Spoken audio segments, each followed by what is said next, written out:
Welcome, welcome. Thank you so much for being here with us on this Friday afternoon. My name is Casey Smith. I'm with Arts Alliance Illinois. A couple little Zoom things before we get into the webinar. You'll see at the bottom of your screen, there's a chat option and there's a Q&A option. You can use the chat to say who you are, say how you're feeling, say hi to the panelists. It's Jonathan and Mark, y'all. We're doing our own Fridays with Fergie here. And you can use the Q&A to drop specific questions. So if you have questions, don't put them in the chat. Put them in the Q&A box. That way we can keep them separated. If you did submit your questions with your registration, we do have those. Jonathan has those. But if you want to resubmit them in the Q&A box just to feel secure in yourself, totally support that too. Do what feels right. Do what feels you.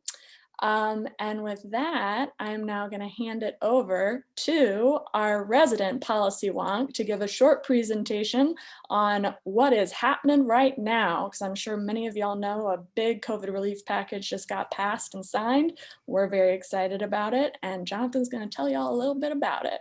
Jonathan, take it away. And Casey, you mentioned feeling secure in yourself. What if I don't? You know what? It's okay. Therapy is important. Positive affirmations, exercise, hydration, drink water. And coffee. So it is Friday afternoon. You could not be in a better place. You could not be, we got coffee, we have policy, we have big stuff to report, And we have Mr. Mark Ferguson with us today, who I will introduce in just a bit. But to get things started, and I'm going to be brief because we want to get to your questions, but something did happen yesterday that you probably heard about, and that is President Biden signed a $1.9 trillion COVID relief bill. And I just want to review really quickly what is in that, because it will affect our entire sector. So what I'm going to do here is, Casey, I'm going to try to share my screen and let's see if I can do this successfully. Can everybody see it? Nailed it. Nailed it. Okay. Well, I wouldn't say Congress nailed it, but they got it pretty close. There's some shortcomings to the COVID bill, but there's a lot of really important relief too. And we're gonna go through that. As you know, it was enacted yesterday, signed into law.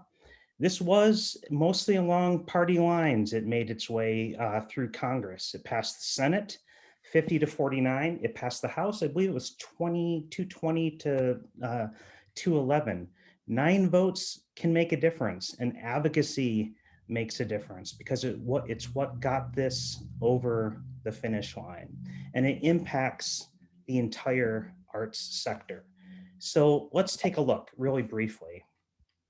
I actually wanted to put, I'm not a fan of really detailed PowerPoint slides. However, I wanted to put all this on one slide to show you the breadth of this law. And today we're going to focus on sole proprietors, gig workers, the self-employed, but this is the context of the American Rescue Plan. First of all, it extended unemployment benefits by 6 months to September. And that's not only quote unquote regular unemployment insurance benefits, but that's also an extension of PUA, or unemployment for gig workers. There was a compromise on that extra weekly amount, and we can get into that a little bit later, but it was reduced. That was a certain senator from West Virginia, I believe, had something to do with that, but it was reduced. However, part of it was made tax exempt. We can go through that later. The Shuttered Venue Operators Grant received $1.25 billion more.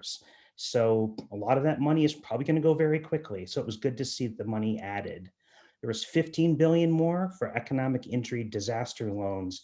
And I think in one of the things that's particularly important to note from an equity standpoint is the EIDL was made much more targeted to those to those businesses that are the hardest hit, particularly in hard hit areas.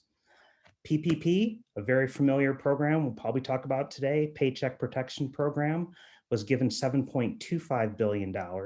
Keep in mind that you can get a second draw on PPP now as well.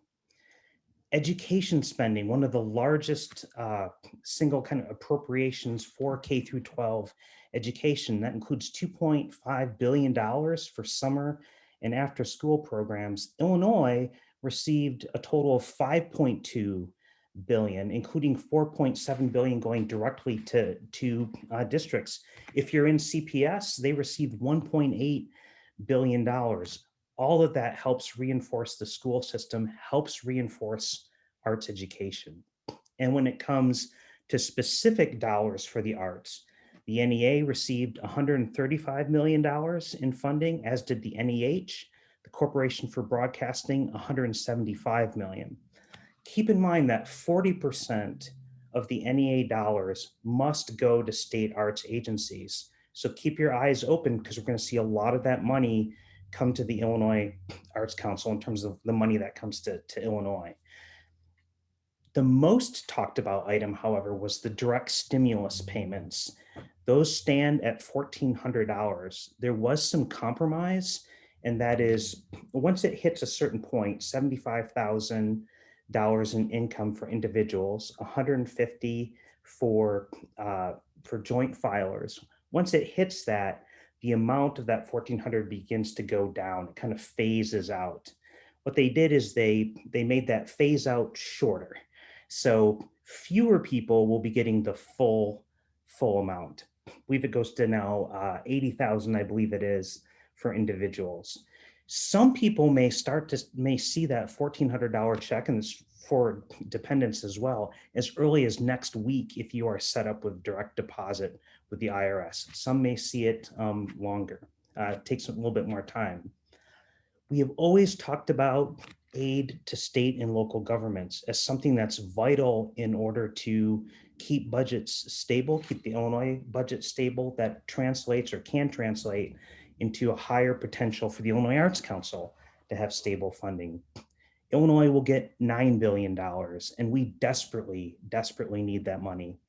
And then some other areas that really aren't talked about very much, but are crucial for individuals and self-employed in our sector. The bill increased the federal COBRA assistance for laid off workers. It's a key component of healthcare coverage. The child tax credit for those of you who have children was increased and was strengthened. And many people in the arts sector, given the high unemployment, as high as 2/3 percent, or 66%, 2/3 unemployed, many people are struggling with rent and with paying utilities. And so $20 billion was included in rental and utility assistance for those who are low income. The employee retention credit, I saved that for last. It is a complicated beast. However, it is incredibly, incredibly important. And if you have questions on that, we can talk about that a little bit later, or you can sign up for office hours, but you can get an employee retention credit and a PPP, and you can apply retroactively for an employee retention credit, whether you're a business or nonprofit. All of this was provided as part of the $1.9 trillion in economic relief and COVID relief. Of particular note, the biggest word on this slide is and, not or.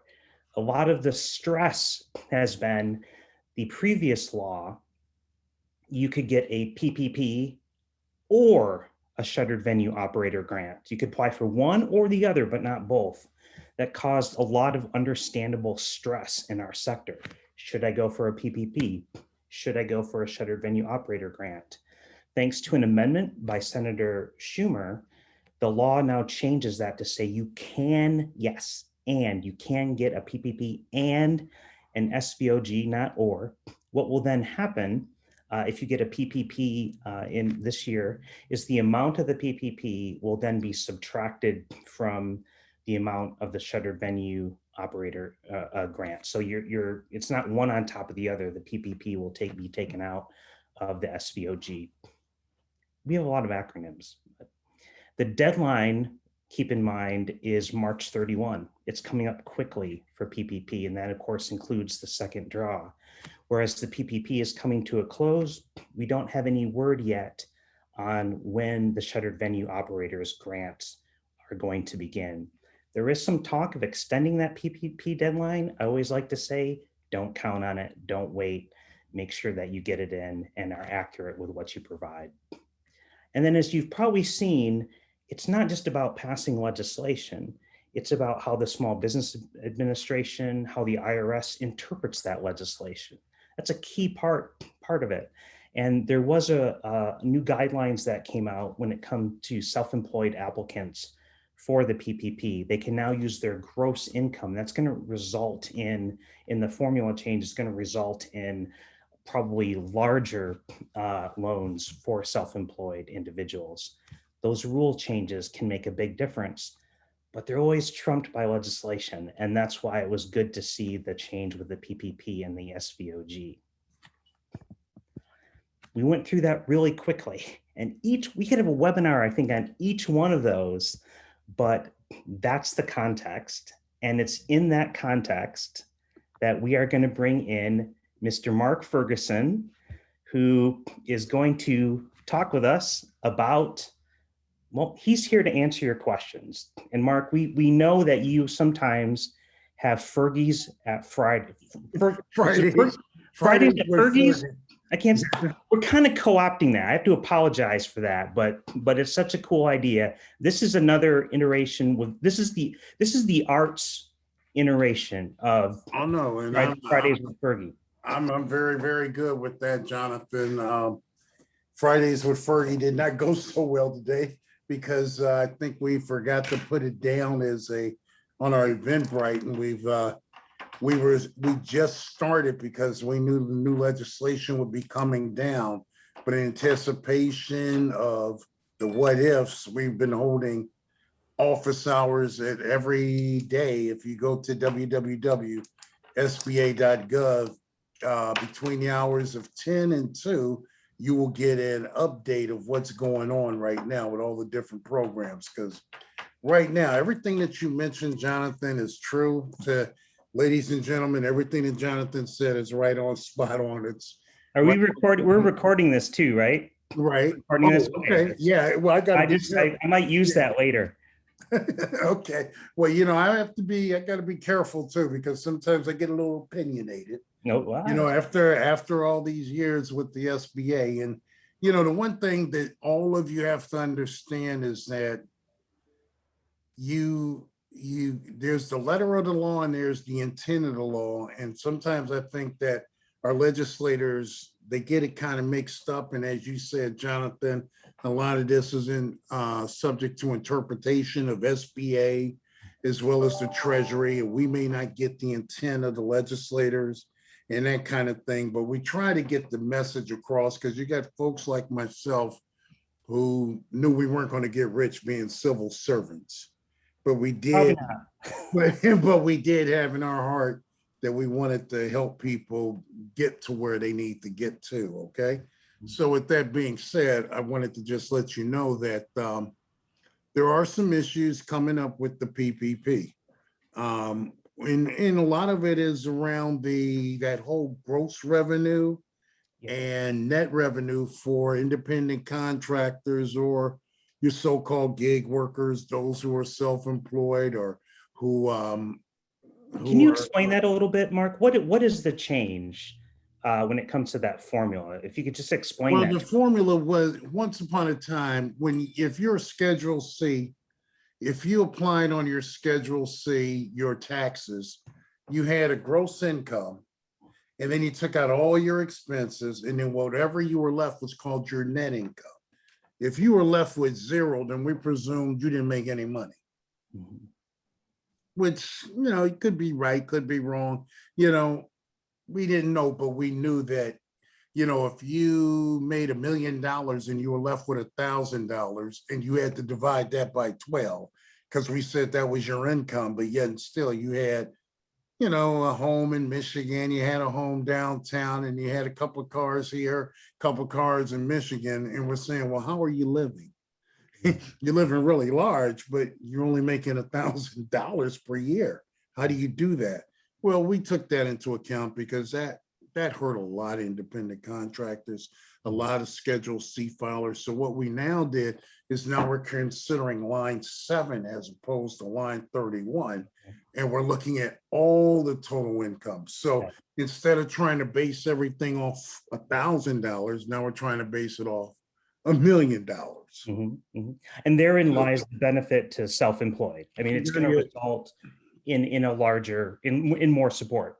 That's exactly correct. So, with that kind of thing going on, we're beginning to understand, well, we've always understood, but let's say powers that be that we have to just implement legislation on behalf of for the people.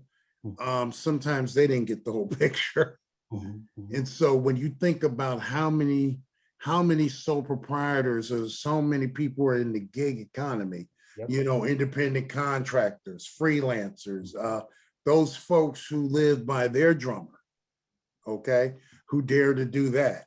Or our drummers. Or our drummers, that kind of thing. Those folks, they represent 96% of the economy.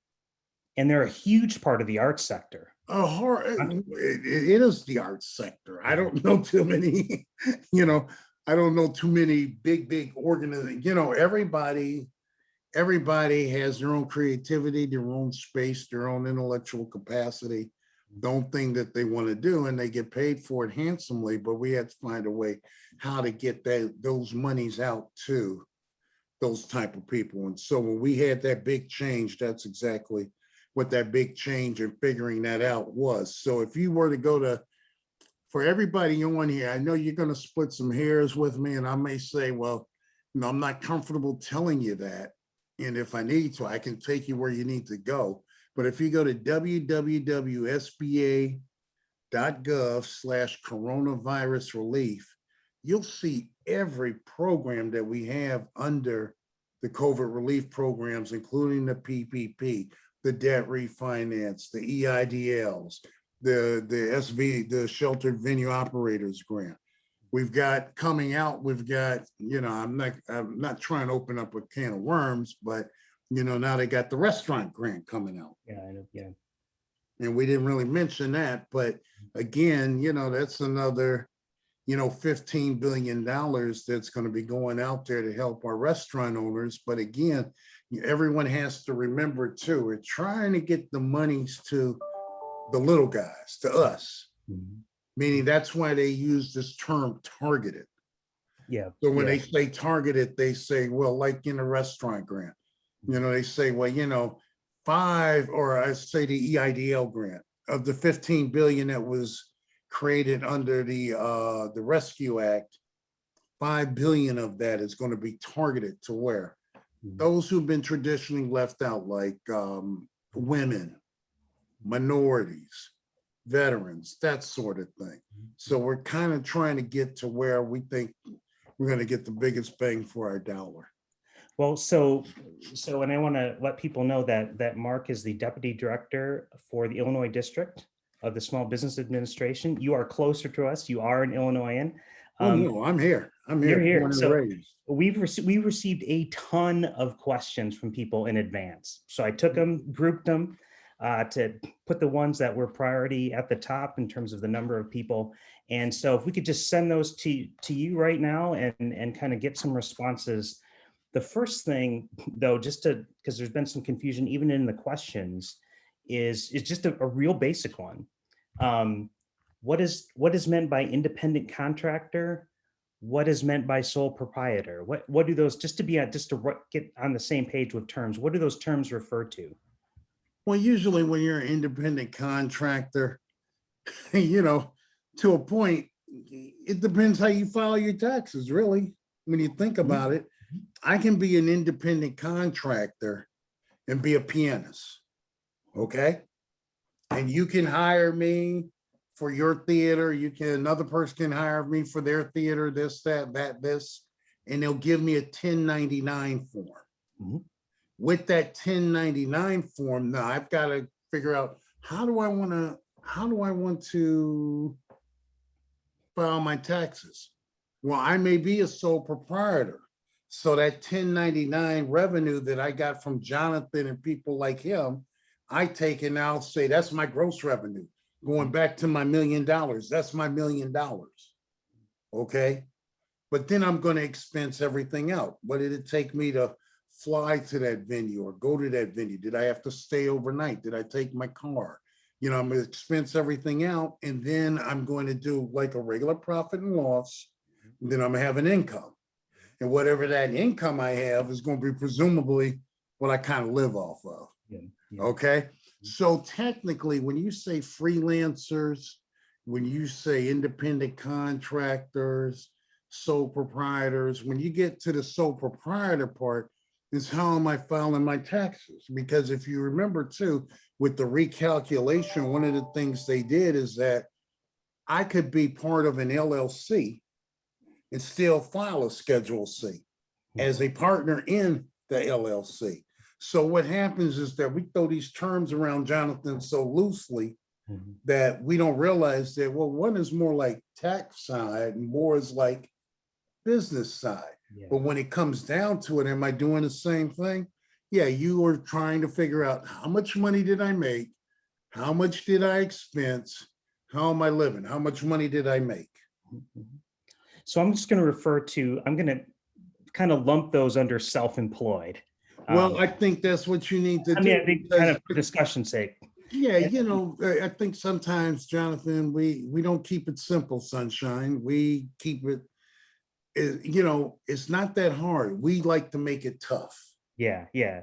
So I'm going to do a little bit of a yes and no with you, so that we get the context of it. Well, Jonathan, you know, I'm beginning to enjoy Fridays with Jonathan. Well, okay. Well, thank you. Likewise. You make it easy. You just hit me with questions, and I just say, okay, Jonathan. Okay. So, do self-employed you know, assuming the eligibility is met, can self-employed be eligible for a PPP? Yes. Again, assuming the eligibility is met, can self-employed qualify for an EIDL? Yes. Yeah. And that includes the targeted EIDL. EIDL, yes. Yep. Yes, sir. And then of course, we're not even getting into the unemployment, and there's a difference there. No, I don't want to get into that. Yeah, I know. You know, we had a whole webinar on that. Okay, you're taking me out of my realm. Yeah. Keep me in my waters and I'll be swimming. I'll be backstroking for you.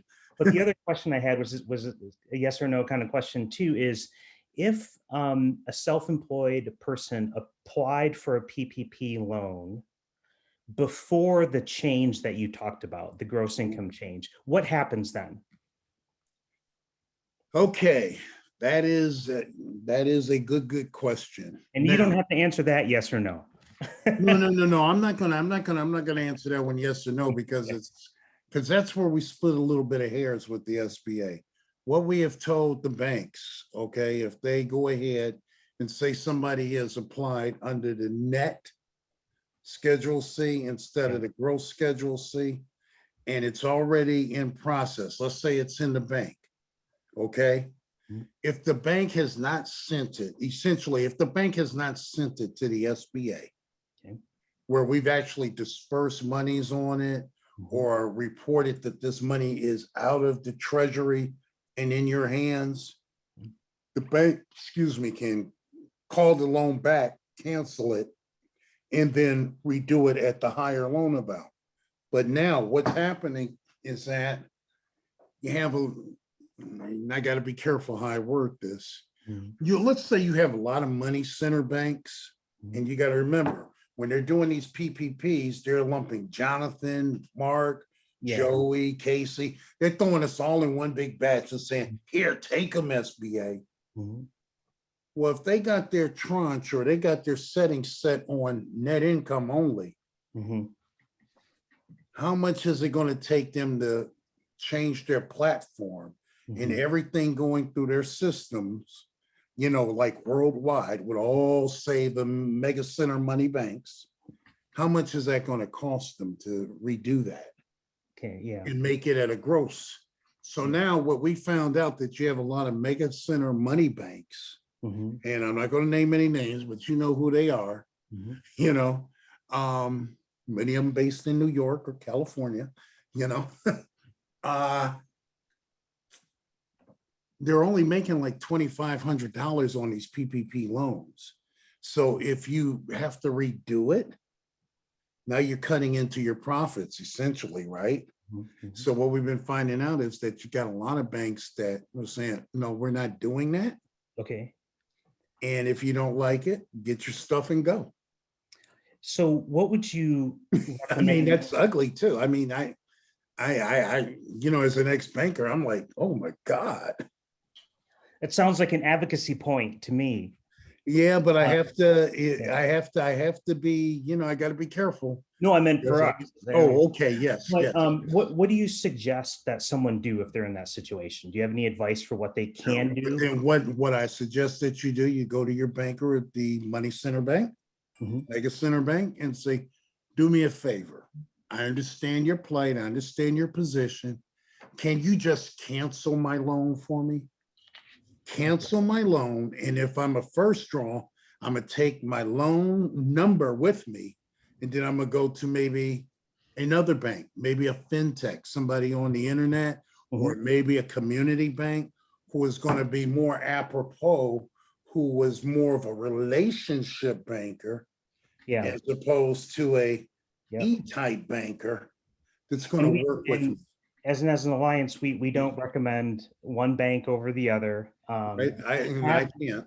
We have found in general, not always, that those that have worked with smaller community banks Yes, sir. tend to have had their experience go a little bit more smoothly. Now we do have a question that was submitted.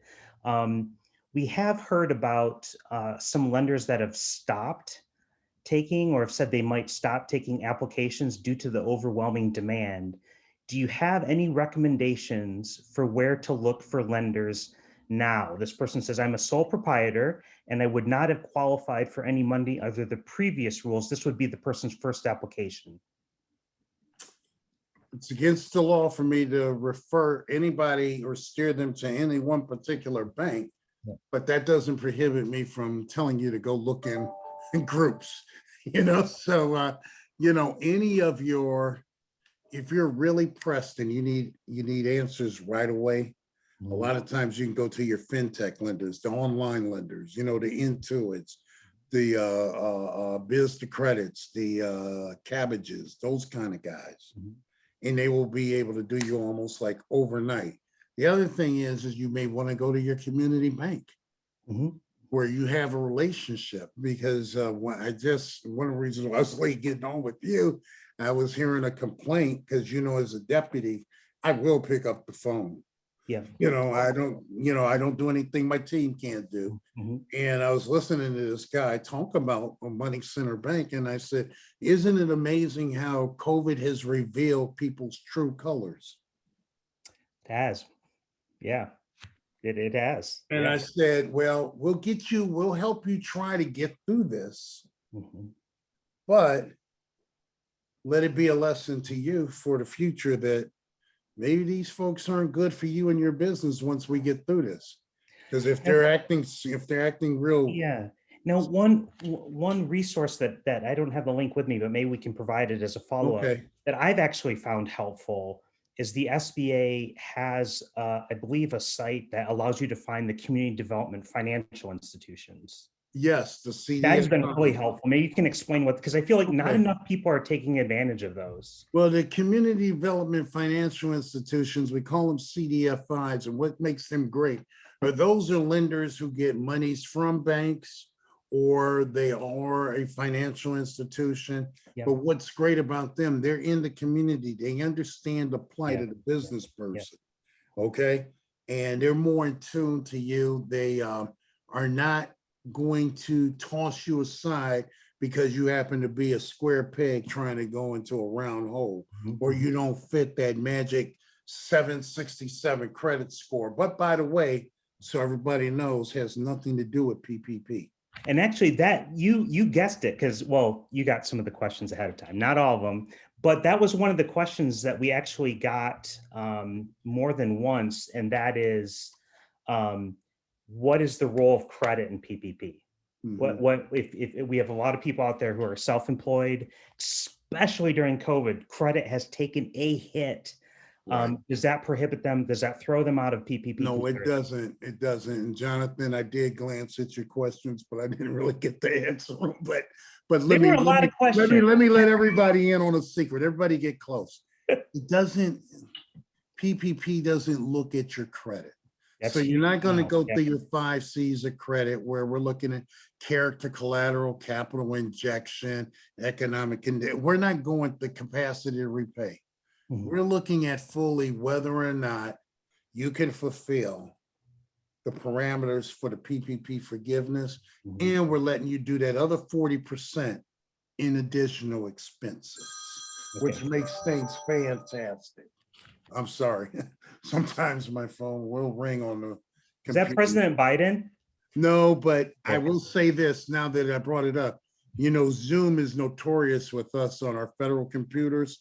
So if I just flash out, don't worry, I'll get right back on it. No problem. Okay, So I just thought I'd let you know. No, that's cool. So for people who are self-employed and they're Yes, sir. considering applying for a PPP, again, the deadline is end of the month. One of the things that we were asked quite a bit is what documentation do they need to have ready? If they're entering this process, what are some of the things they have to bring to it when they go to that bank, the bank? When you make sure that you have documentation that proves that you were in business. Okay. Back on February 15th, 2020 for the second draw. First draw, now it's 2020, February 15th, okay? What do you want to do with that? You have your quarterly filings or your taxes. Okay, you can use those. If you were in business prior to 2020, February 15th, then go from February 15th, 2019 and give us show and establish that you were in business, show and establish that you have a set payroll. Now, most of us in our constituency here or our membership here, we, like Mark, like I W-2'd myself, or I got ADT or somebody, paying me my wages. No. But as long as we can see that you're in business and that there is a mechanism in place where we can see how much money you actually paid in taxes or what your draws were, that kind of thing. And I think that's important too, is that February being in business. Right. You know that in the art sector, we have startups, we have entrepreneurs, and we had a couple people ask about PPP can cover startup companies, and you don't even have to have pulled necessarily a profit, right? Right. We have preliminary expenses for that. Yeah. Okay. And there's an alternate calculation. If I had, it's on our webpage, we'd have to go into it. That in itself is a topic. Okay. But it can be done. Yes, sir. Yeah, and I do also want to remind people, including, of course, the self-employed, that there is now a second draw of PPP. So if you've received a first draw, this is not the end. You can get a second draw. There is money remaining that Congress has appropriated, enacted yesterday. So keep that in mind. I've also had people who've gone through a first draw PPP, have established that relationship with their bank, have found the second round fairly smooth, and not a guarantee, but from the bank's end, if you've had an opportunity, or you can shop too. No, I've seen it both, Jonathan, with me being, like I said, on the front line and not afraid of the public or anything, and not in the ivory tower, but down here with my people, I get all sorts of stories, but I just try to tell everybody, let's just try to cooler heads prevail. Let's calm down a second. Let's really look at what the real problem is and see if we can resolve it and not resort to like name calling and, things like that. No, we were with my initials, that can be very, very tempting, we're not going to go there, but I hear what No, you're but you get my drift. saying. I've been, sometimes when I do my webinars and stuff, you can see some of that kind of language in the chats, and it's like, really? We'll try to screen those out. Yeah. But, go ahead. I don't know why. I don't know why they would make fun of saying "my friend." That's or most fabulous. Yeah. So we're sticking with PPP here because we're dealing with self-employed, but shuttered venue operators grants are on people's minds as well. Right. We'll get to that a little bit later. But is there an intersection there with self-employed sole proprietors and the shuttered venue operators grant? Yeah, well, sure. You can be an entertainer. You can be an actor or what have you. You can be part of a troupe, a drama troupe or something like that. Yeah. In terms of the shuttered venue operators. Yes. Talent agents as well. Talent agencies, it's a bevy. I mean, it's a whole list. Yeah. Okay. I mean, you've got talent agencies, you got promoters, you got movie theaters, museums, yeah. You name it. But I think whereas you related it to the gig economy and those kind of folks, well, a lot of those folks are not running a museum, what have you, but they might be, an independent performer. Okay. So yeah, go ahead. I'm sorry. And looking for a different place to how does that relate to them? Like, for example, one of the definitions that I think that we got hung up on a little bit last week was on mobility. And I was I was talking about you got to have a physical spot where your audience is, or a physical spot to do your theatrics or your entertainment or whatever. And that's very, very important. Okay. But now I'm gonna dive. We'll take a little bit detour, and then we're gonna head back to some of the questions that wherever you want to go. I'm were flexible. given in the Q&A. But when it comes to the SVOG, do live performing arts organizations have to own their own space in order to be eligible for it? I kind of looked that up, and I think there's going to have to be further guidance for that. The way they addressed it, and they say, as long as you are performing at a fixed venue, physical venue, or have a fixed physical audience space, you're good to go. But they didn't say you had to actually own it. You could be a resident theater company. You could that's where you perform, but you rent it or you lease it. And that's the way I'm leaning. But you know what, Jonathan, I can't say it 100%, but I'll just have to get that for you. I know that was one of your questions, and I looked.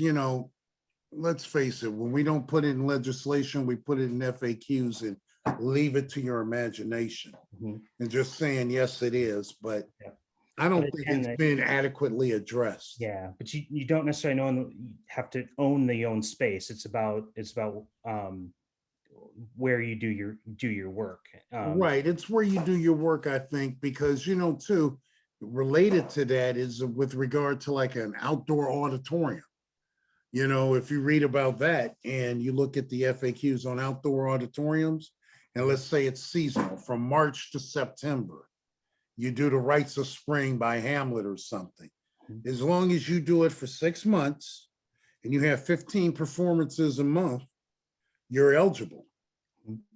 Now, it didn't ever said you had to own that outdoor auditorium or forum, but it's a fixed place where you have the audience and the theater or the stage, that kind of thing. And nonprofits as well as for-profits. We received the most questions about the fixed seating. And I know in the FAQ that came out most recently, it really specified, and those FAQs have been helpful, it really specified that when we're looking at fixed seating, we're talking about movie theaters and relevant museums. As they put it, it's almost like real estate. If you can't move it, okay, then it's good to go. Okay, meaning that it's bolted down, you know, fixed seating is bolted down, not folding chairs, things like that, you know? That's what they said in the FAQs. Okay, okay. So it's not like it's not like the seating is your personal property. You get up and take it with you. So question from one of the participants. I have mixed income sources. My taxes include a W-2 as well as many 1099s.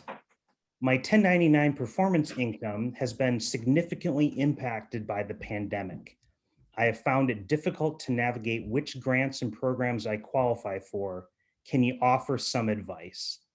So they have a W-2 and many 1099s. I know this is a general Are question. they, with the W-2, are they the owner of the company that gives the W-2 to them? I'm going to assume a no. They don't say, Oh, but let's say it's a mixed income earner. So it sounds like what we're doing with it. Yes. okay. If it's a mixed income earner, if you get a W-2 from Jonathan, Mhm. okay, as an employee, I can't help you unless Jonathan uses his company and he shelters you under the PPP program Yeah. to make Yeah. sure that way, yes. Mhm. And the only reason why I ask, because, you know, I've owned a couple of companies where I W-2'd myself Mhm. Mhm. to make life easy for myself. Yeah. Yeah. Okay. Whereas, you know, a lot of people might say, well, that's a lot of work, but that's what I did being in financing. Mhm. But with regard to the mixed income, when he's getting his 1099s, Mhm. that means that not only on his 1040 does he have revenue from his W-2, but then he'll go to a Schedule C and he will see additional revenues coming in from whatever it is that he's doing. That portion can be accounted for as part of his business and should be accounted for as part of PPP. So If he's got it established as being ongoing and it's set. Yeah. So you could qualify for a PPP if you own your own business, but you also have a W-2 from another employer? Yes. Okay. Okay. As far as I haven't seen anything that would say anything differently. Yeah. Yeah. Yeah. Well, I mean, again, you know, that's why we have IFRs, you know? Yeah. That's And the that reason why we stands have for that. interim final rule, right? Yes, the interim final rule, That's the and it's never final. one. I've always wondered why they call it interim and final. It seems a little, but just so people know, that's basically the articulation of SBA says this is how we're seeing it. Another question we have for you is simply about training. SBA has a lot of training Yes, for sir. entrepreneurs and for sole proprietors. Where can they learn more about that? And go to www.sba.gov. Now, you know, the flavor of the month or the flavor of this year or for the last 365 days has been the coronavirus programs. But SBA, we've been around since 1953, helping businesses flourish before COVID even reared its ugly head. These are just special programs, but we've got microloan programs. Like if you went out to www.sba.gov, Jonathan, and you pushed up capital access programs or lending programs, you'll see 20 plus different programs out there that go from as little as maybe $500 up to $5 million. Used for what? Working capital, machinery and equipment, furniture and fixtures, lines of credit. For what reasons? For just about anything. If you want to flip houses, we got a $5 million line of credit. If you're a manufacturer and you need a $5 million, you know, accounts receivable inventory line, we got that. You want to build a factory. We've got the 504 loan program, which is probably a true economic development program where, let's say, Jonathan and the group there, the Arts Alliance says, well, you know, Mark, we want to build a building for everybody. Well, okay, let us help you build that building for everybody, because what will happen is that you get a bank, they take out 50% of the project. We will go ahead and do a bond debenture and underwrite some bonds for 40%. You come up with 10%. Where else are you going to get commercial property from the ground up, either build it or rehab it, okay, at a fixed rate for as long as 20 to 25 years. You're not gonna get that from your bank. Yeah, yeah. Well, there's So we got a lot of different other programs other than, yeah. And you I know, think the COVID. yeah, I think part of it is, and we hear this a lot, is it's easy to have your head spin. I mean, we're in COVID. Many people in the arts have just been people on just hammered, lost all the work and the stress that comes with that. And, when is it going to end? And then oftentimes it's just hard to sort through all these programs and acronyms. And so I It's think, hard for me. yeah. And And I've so been there 20 people years. who are 30 years. feeling, if you're feeling that out there, Mhm. you are normal, first of all. And I think what we want to do through these is to try to help sort through that. You can contact the Alliance, but if I take a step back, Yeah. and I'm going to try to sort through it, and you tell me if I'm wrong, but I think if you're self-employed, you can kind of consider two things first, is what I would say, or three things. What private relief might be out there? And we have some the Alliance ran the Arts for Illinois Relief Fund. That's not available right now, but there are, NEVA, I think, or Civil has some. So there's private resources out there as one.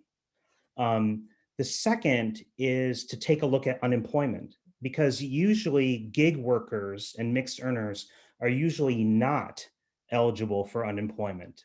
Now they are through PUA. Mhm. But what we're here today for is another option, a third bucket for them to look for. And you can't pull unemployment and a business loan on the same thing. But the other bucket to look for, and the two major ones, are PPP and Mhm. EIDL, to kind of go deeper into that bucket. That's a third bucket to explore, I Mhm. think. Oh, And yeah. that's one Oh, thing yeah. we're looking at. That's kind of one way to look at it, is those kind of three buckets. And those are, the unemployment is from the federal and it comes down through the state. Another example is with on the small business side that I know you guys don't deal with, but I mentioned that 9 billion that's coming from the federal, 350 billion for states. And boy, my hands can go outside the screen. Like, that's how big it is. Uh-huh. So 350 billion to states, approximately, I think 9 billion or so, got to do the calculations, to Illinois. But the last time that money came down, it came through DCO, and they did their own. The state used that federal money to do their own. To do the big grant. And Yeah. so that's kind of like, you have a bucket of business loans, you have the federal bucket, and you have a smaller bucket inside, which was the business interruption grants. And that's one thing that we as in the Alliance will continue to advocate for, that federal money that we in the arts sector have been hit so hard, have part of that, and have part of that, have access to that as it comes through the state. So we get a lot of confusion. I just wanted to step back a little bit, just to kind of, as we get overwhelmed, with these possibilities. And I think what you're saying is, in that bucket, there's some other things too that they can learn about by visiting SBA. There's some, you know what, I'm not going to assume that everybody is in this situation or this situation or this situation, but when you had the debt relief programs available, which is part of the coronavirus relief package, okay, there we're telling you that, go ahead and go get yourself an SBA loan, or if you have an existing SBA loan, we're going to pay the first 3 months of principal and interest for you. Mm-hmm, mm-hmm. Okay, I mean, now if you have the wherewithal, now is a great time to expand your business. Mm-hmm, mm-hmm, mm-hmm. But how many people, some people don't think that aggressively, but there have been some clients of mine, I shouldn't call them clients, but people that I've worked with throughout the years that, always say, well, Mark, can you, da, da, da, da, da. They've been actually growing their business. Okay. Because I'm going to tell you that I think the pandemic has taken its toll on all of us as a society, number one, and we're all itching to get out. and trying to get back to at least the new normal, some semblance of it. But, you know, as I see it, Jonathan, you know, we've got so many different programs out there. We've got something for everybody, even the microloan lenders, that even if you need $1,000, but again, they got to understand folks are getting so with the COVID relief programs, everybody's like grant, free money. Okay, yes, but even the EIDL outside of the advance is a real loan where we're going to look at your credit, going to look at your collateral, we're going to look at your capital investment, we're going to look at your character, how do you pay your bills, we're going to look at economic conditions, we're going to look at your 5 C's of credit to determine whether this is a good deal for us to go ahead and back you to get the banks to want to do business with you. Because what people have to understand, even folks in your membership, but all business people have to understand that banks don't like doing business with startups. They don't want to do business with folks who got no collateral. All you got is receivables. They don't want to do business with folks who can't possibly pay me back in 3 years because their cash flow dictates 7 years. So they come to the SBA, and if we give them a guarantee of at least 75 cents on the dollar, now they're more apropos to want to do business with us smaller businesses. Okay, and so that guarantee can go up as high as 90%, and then as you see now, 100%, where you know we're giving the money away. So one other, we're getting close to the PPP deadline, as is now. We're also getting close to tax the PP. Yeah, but I'm going to tell you this. You know, I'm not. Remember what I told you. Everything comes with an IFR. Every you know. I always say if Peter carried a sword with Christ, just in case. Okay. I'm just saying. I've got a funny feeling that, you know, I know everybody's saying the 31st, the 31st, the 31st, but last week I was telling you no PPP, no SVLG at the same time. Yeah. Now you can have it. Yeah. And that was just 7 days ago. Yeah. So, but another deadline coming is tax deadline, April 15. People are in different places when it comes to filing their taxes, some ahead, some behind. So this person mentioned, what do you use if you haven't filed your tax form for 2019 yet?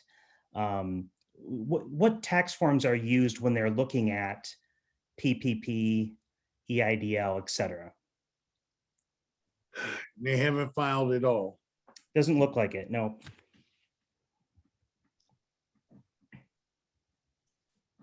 I don't know if I can really answer that one, Jonathan, because you know, you're drinking from you want to take a drink from the well, but you haven't even put your ladle back in the well again, you know? I mean, that's a tough question, and I'm not real sure about that, what you can do.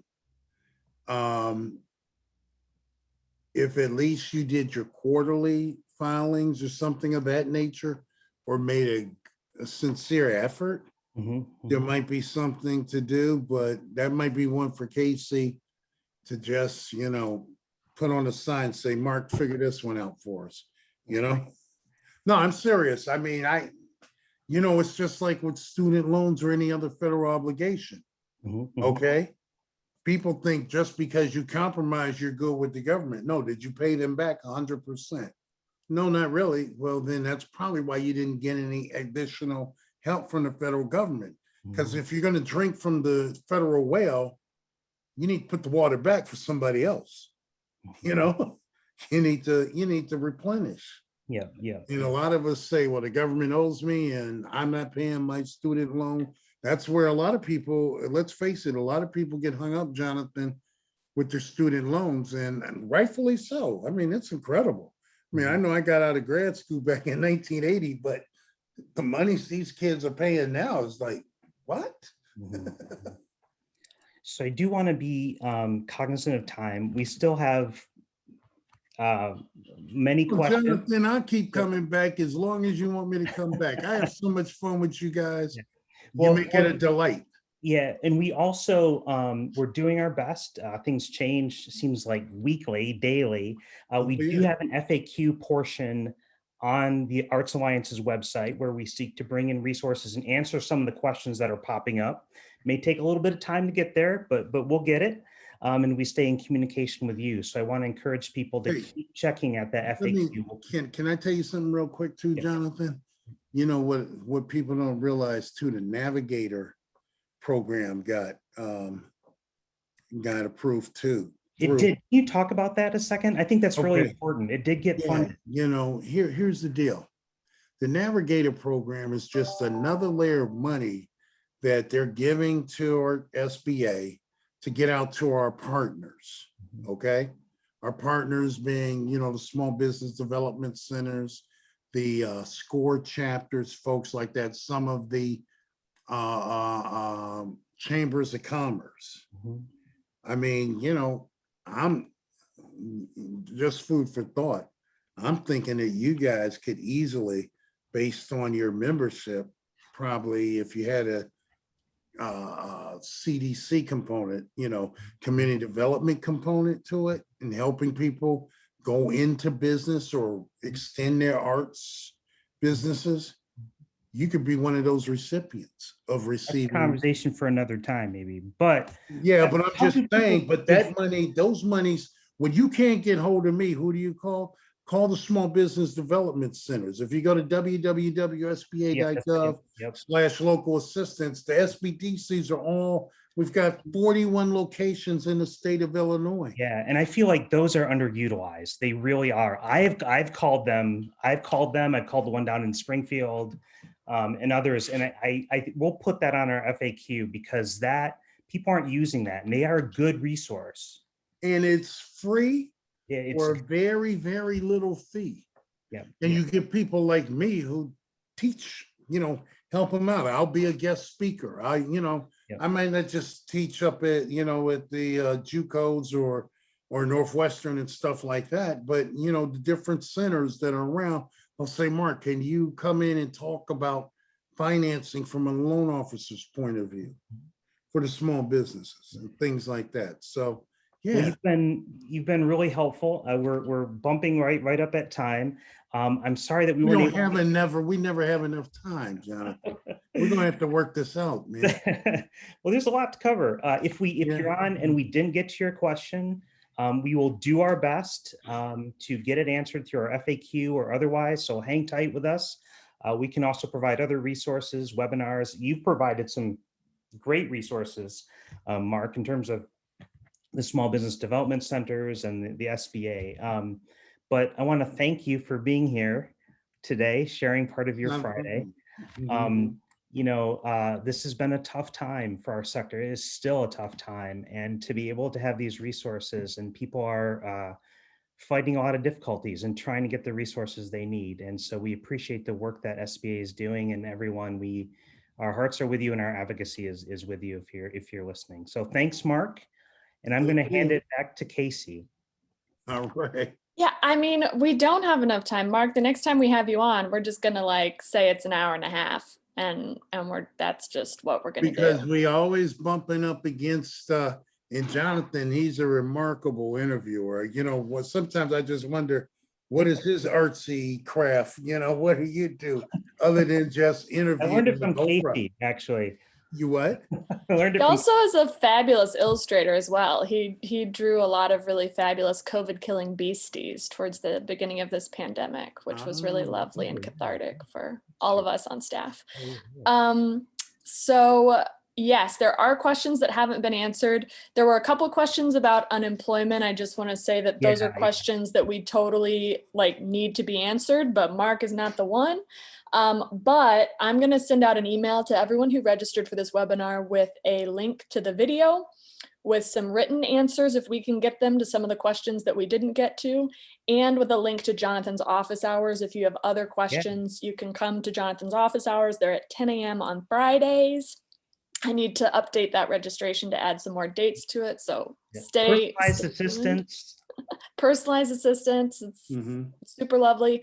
Also, if you use Facebook, join our Facebook group and follow Arts Alliance Illinois. Our Facebook group is IL Arts Action Network. You'll see a lot of wonderful updates and comedy stylings from Jonathan Vanderbroek, which are fabulous, that Mark, of course, has also been enjoying. Yeah. But I'm glad that we were able to have some levity and some humor on this Friday, but we also recognize that this is a very difficult time, and that it is rough out here right now. Casey, can I just say this, is yeah. that we at the SBA, we do understand it, especially the Illinois District Office, because we're all a team. And we kind of total effort, all members, not total effort, all me. But we try to make sure that it ain't about me, it's about we, and together we will conquer this virus. Absolutely. Thank you so much, Mark. You're such an inspiration. We love having you on so much. Well, I love coming on. I'm gonna have jitters when you guys say, "Yeah, we don't need them anymore." I'm like, wait a minute. Well, I'm going to say, even when we're not in a pandemic, the arts sector still needs help from the Small Business Administration. So I think that we're going to have a very long and That other fruitful friendship. conversation that Jonathan and I talked about, Recovery. that's real talk, man. Absolutely. I'm telling you, that's real talk. Absolutely. So if you have questions that you maybe put in the chat, feel free to put them in the Q&A box just to make sure that I have them so we can try and get those answered. And with that, I'm going to say enjoy the rest of your Friday. Enjoy your weekend. Stay hydrated. Thank you all so much for joining us. Thank you, Mark, for joining us. Thank you, Jonathan, for being your fabulous self. Pleasure is all mine. Yep. All Thanks, right. everyone. See y'all soon. All right, bye-bye.